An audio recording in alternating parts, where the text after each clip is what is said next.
السلام علیکم ناظرین، میں میاں انوار اللہ کرام آپ کو اپنے چینل پر خوش آمدید کہتا ہوں۔ اسے سبسکرائب کیجئے، لائک کیجئے، شیئر کیجئے اور بیل آئیکن بھی دبا دیجئے۔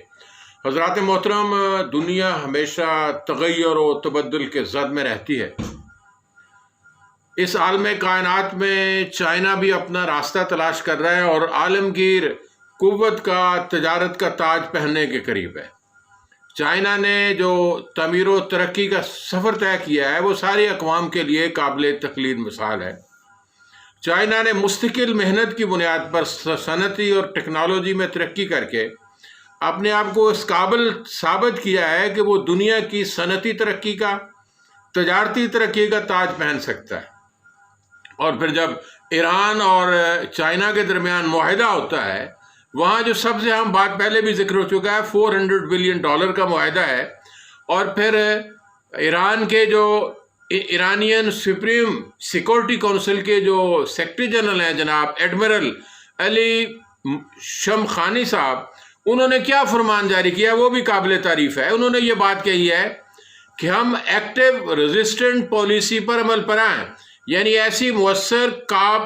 مقابلہ کرنے والی پالیسی پر ایران اور چائنا دونوں ہی اس کے ہم رکاب ہیں۔ اور یہ بات کہی ہے کہ دنیا صرف مغرب نہیں ہے، یعنی اگر اس دنیا کے اندر کسی نے تعمیر و ترقی کرنی ہے تو صرف مغربی راستہ نہیں ہے، بلکہ یہ بات اس سے آگے بڑھ کر بات کرے کہ امریکہ کی بالادستی کا دور ختم ہو رہا ہے۔ اور پھر انہوں نے یہ بات کہی چائنا اور جو ایران ہے دونوں ہی مغرب اور امریکہ کے خلاف مزاحمتی قوتیں ہیں، یعنی ان کا مقابلہ کرنے کے لیے یہ ہمیشہ تیار باش رہتے ہیں۔ اور اس پر دنیا بھر کی جو عالمی طاقت ہے جو اپنے زوم باطل میں کہتے ہیں کہ ہمارا ہی اقتدار پوری کائنات کے ذرے ذرے پر ہے۔ جیو بائیڈن نے بورس جانسن یعنی پی ایم برطانیہ کو یہ بات کہی ہے چپکے سے۔ کیا بات کہی ہے کہ میں سجیسٹ کرتا ہوں، جیو بائیڈن نے کہا کہ میں یہ تجویز کرتا ہوں کہ ہمیں a plan to rival China belt and road, کہ چائنا نے جو دنیا بھر میں اپنی تجارتی توسیع کے لیے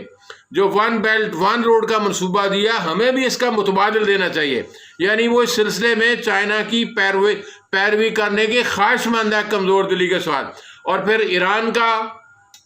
مغرب اور امریکہ کے بارے میں کیا رویہ ہے، مغرب کا اور امریکہ کے ایران کے بارے میں کیا معاندانہ رویہ ہے۔ فرانس ہو، جرمنی ہو، امریکہ ہو، انگلینڈ ہو، دوسرے تمام مغربی ممالک جو ہیں وہ ایران کی تعمیر و ترقی میں ہمیشہ رکاوٹ بنے ہیں۔ ان کے لیے جوہری پروگرام ان کی آنکھوں میں کھٹکتا ہوا ایک بال نظر آیا ہمیشہ، اور ہمیشہ وہ وعدہ کر کے توڑنے والے ہیں۔ یہ مغربی ممالک کے بارے میں ایران کا نقطہ نظریہ ہے، وہ وعدہ افاع کرنے کی صلاحیتوں سے آ رہی ہیں، اور جو ایران کا جوہری پروگرام ہے پورا یورپ اس پر سراپا احتجاج ہے، ان کے خلاف پابندیاں نافذ کرتا ہے۔ اور چائنا کا جو طرز تجارت ہے وہ بھی کمال درجے کی بات ہے۔ چائنا نے خاموشی سے پوری دنیا کے اندر اپنا نیٹ ورک بچھایا، اپنے جو کاسٹ آف پروڈکشن اس کو کم کیا، جو کاسٹ آف ٹرانسپورٹیشن ہے چیزوں کو پہنچانے کا جو خرچہ ہے اس کو بھی کم کیا، یعنی دنیا کے اندر کیپٹیبل بنا ہے، مقابلے کی طاقت بنا ہے۔ بلکہ اگر کوئی امریکہ کی ساختہ چیز یا یورپ کی ساختہ چیز $100 میں ملتی ہے تو چائنا $10 دینے میں اسی معیار کی چیز کو تیار ہے، یعنی دنیا کی عالمی سوچ پر چائنا نے غلبہ حاصل کیا ہے۔ اور چائنا کے راستے کون کون سے ہیں وہ بھی قدرت کی طرف سے چائنا ایک جیو اسٹریٹجک حالات میں بہترین لوکیشن پر واقع ہے۔ یہ چائنا کا خواب ہے کہ پوری دنیا پر کو عالمی سطح پر اپنی تجارت کو فروغ دے۔ چائنا اگر ایسٹ ایشیا کی طرف جاتا ہے تو اس کے سامنے ساتھ منگولیا ہے، شمالی کوریا ہے، جنوبی کوریا ہے، جاپان سے بھی مناسب تعلقہ، وہاں تک رسائی اس کے لیے آسان کام ہے، وہ جسے ہم مشرقی ایشیا کہتے ہیں۔ اور پھر جنوبی ایشیا کے اندر ممالک ہیں، بنگلہ دیش ہے، بھوٹان ہے، مالدیپ ہے، سری لنکا ہے، انڈیا ہے، پاکستان ہے، تمام ممالک کے ساتھ بھرپور تجارت کر رہا ہے۔ یعنی بھارت کے ساتھ بھی اس کی تجارت کا حکم پاکستان سے کئی گنا زیادہ ہے، باوجود اس بات کے کہ دونوں ممالک کے اندر محاذرائی بھی ہے، لڑائی بھی ہے، جنگ بھی ہے، ایک دوسرے کو نقصان بھی پہنچانا چاہتے ہیں مشرقی لداخ کے اندر، لیکن ان کی تجارت جاری و ساری ہے، یعنی اپنے تجارتی تعلقات کو انہوں نے برقرار رکھا ہوا ہے۔ اور پھر یہ جو اتنا بڑا ہجوم ہے، اور پھر جب ہم مڈل ایسٹ کی بات کرتے ہیں چائنا اور مڈل ایسٹ کے درمیان، تو آپ کو اچھی طرح یاد ہونا چاہیے کہ جب پاکستان کے ذریعے ایران جاتا ہے تو ایران کے ذریعے پہ عراق جاتا ہے، یعنی یہ بھی ایک بحری راستہ ہے۔ چائنا کے لیے مشرق وسطیٰ جسے ہم مڈل ایسٹ کہتے ہیں، وہاں کے جو 17 ممالک ہیں، امیر ترین دنیا کے ممالک ہیں، وہاں بھی ایران کے ذریعے، پاکستان کے ذریعے تجارتی راستہ کھل سکتا ہے۔ اور اس کی یہ خواہش ہے کہ سعودی عرب سے، یہ دنیا کا امیر ترین خطہ ہے، یہ جو 17 ممالک ہیں مڈل ایسٹ کے، اس میں اسرائیل بھی شامل ہے، باقی ممالک بھی شامل ہیں، مال و دولت کے اعتبار سے اور معدنیات کے حوالے سے یہ دنیا کا امیر ترین خطہ ہے۔ امریکہ اور یورپ کی نظر بھی مڈل ایسٹ پر ہے، اور پھر چائنا کی نظر بھی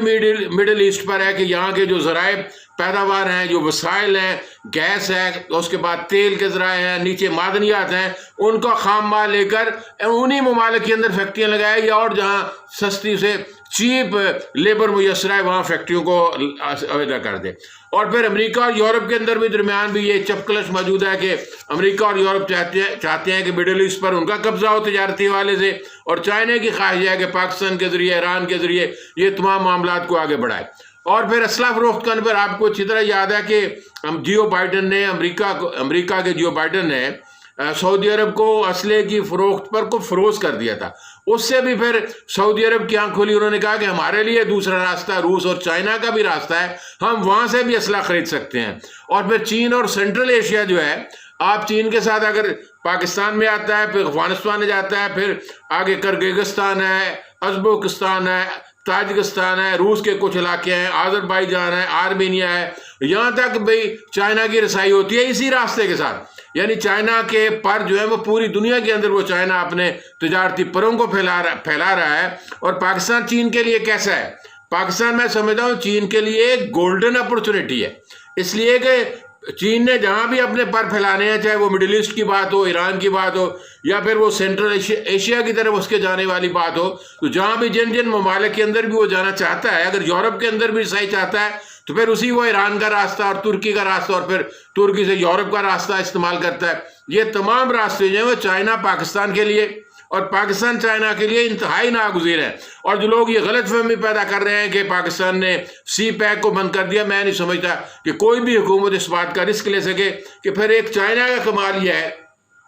وہ چیزوں کو بلک کروڑوں کی تعداد میں چیزیں بنا، جس پر کاسٹ آف پروڈکشن بھی کم آتی ہے، اور پھر وہ ایسے چھوٹے شارٹ کٹ استعمال کر رہا ہے، راستے تلاش کر رہا ہے، جس کے نتیجے میں اسے جو ٹرانسپورٹیشن ہے، یعنی چیزوں کی پہنچ بھی وہ بھی سستی ہوگی۔ ایک تو وہ یورپی اور امریکی ممالک کے مقابلے میں اس کی جو پر چیز کاسٹ آف پروڈکشن ہے وہ کم ہوگی، اور پھر ٹرانسپورٹیشن کا بھی خرچہ اس کا کم ہو، اس لیے وہ عالمی منڈی میں یورپ کا، امریکہ کا بہترین انداز سے چائنا مقابلہ کرنے کی پوزیشن میں آ سکتا ہے۔ اور پھر اس کے لیے یہ بات ممکن نہیں ہے کہ چائنا جہاں اربوں چیزیں بناتا ہے، کروڑوں چیزیں بناتا ہے، اور پھر کمال اس کا یہ ہے کہ گھڑی سے لے کر ٹینک تک بناتا ہے، ہوائی جہاز بناتا ہے، یعنی دنیا کی کوئی ایسی ٹیکنالوجی نہیں ہے، بلکہ سائبر کرائم کے اندر بھی، میگنیٹک فیلڈ کے اندر بھی چائنا نے کامیابی حاصل کی ہے۔ موبائل کی صنعت، کوئی ایسی صنعت دنیا کے اندر موجود نہیں ہے جس میں چائنا نے اپنی اعلیٰ کارکردگی کا مظاہرہ نہ کیا اور یورپ کا مقابلہ نہ کرا۔ یعنی ہر صنعتی ترقی میں، ٹیکنالوجی کی ترقی میں، ہر شعبہ حیات میں اس نے یورپ کا اور امریکہ کا مقابلہ کیا اور سستے داموں مقابلہ کیا، یعنی اپنی چیزوں کو سستا بنایا اور دنیا تک رسائی حاصل کی ہے۔ یعنی کم خرچ اور بالا نشی والی بات ہے، آپ چیزیں چائنا کی چیز خریدیں، اسی وزن کے، اسی قد و قامت کی چیز آپ امریکہ سے خریدیں تو 100 گنا کا قیمتوں کا فرق ہوتا ہے۔ تو اس لیے لوگ چائنا کی اشیاء کو پسند کرتے ہیں۔ پھر یہ بات بڑی تاریخی ہے کہ کوئی دور مغرب کا دور تھا، اب جو 21ویں صدی ہے وہ ایشیا کا دور ہے۔ اگر ایشیا کے اندر ہم غور و فکر فرمائیں تو یہ جو ایشیائی ممالک کے اندر آبادی آتی ہے وہ دنیا کی 3/4 آبادی بن جاتی ہے۔ یعنی اگر اس کو کور کر لیتا ہے چائنا، یہ مڈل ایسٹ کو کور کرتا ہے، سینٹرل ایشیا کو کور کرتا ہے، یورپ تک رسائی حاصل کرتا ہے، تو افریقہ ہو، یورپ ہو یا ایشیا کے یہ تینوں ممالک ایسے ممالک ہیں جہاں پر ہم یہ بات کہی جا سکتی ہے کہ یہاں دنیا کی کثرت کی آبادی یہاں موجود ہے، اور باقی 1.25 ارب لوگ بنتے ہیں، ان کو 1.25 ارب بھی ان کے حصے میں نہیں آتا۔ تو میں یہ سمجھتا ہوں کہ یہ جو صدی ہے 21ویں صدی، یہ ایشیا کی صدی ہے، پاکستان بھی اس میں تعمیر و ترقی کرے گا، اور روس اور چائنا جو ہے وہ مل کر عالمی سطح پر امریکہ کا مقابلہ کریں گے۔ امریکہ کو یہی پریشانی لاحق ہے، یعنی وہ ملک جو اس کے تابع فرمان رہا ہے برطانیہ، اس کے وزیر اعظم سے وہ امریکی صدر درخواست کر رہا ہے کہ بھئی آؤ مل کر ہم غور و فکر کریں، کوئی چائنا کا متبادل تلاش کریں، ہمیں بھی وہ راستے ملنے چاہیے جو چائنا جن کو آسانی سے راستوں کو اپنے لیے کشادہ کر رہا ہے۔ تو میں یہ سمجھتا ہوں ان حوالوں سے پاکستان کی ترقی کا انحصار بھی چائنا سے وابستگی کے ساتھ ہے، اور جو لوگ غلط فہمی پھیلا رہے ہیں کہ اب پاکستان نے طے کر لیا ہے کہ وہ چائنا کے دائرے دوستی سے نکل کر امریکہ اور یورپ جیسے ایسے ممالک جو ناقابل اعتبار اور ناقابل اعتماد ممالک ہیں ان سے کوئی وابستہ ہو جائے گا، وہ انتہائی غلط بات ہے۔ پاکستان اور چین کی دوستی زندہ باد، وآخر دعوانا والحمدللہ۔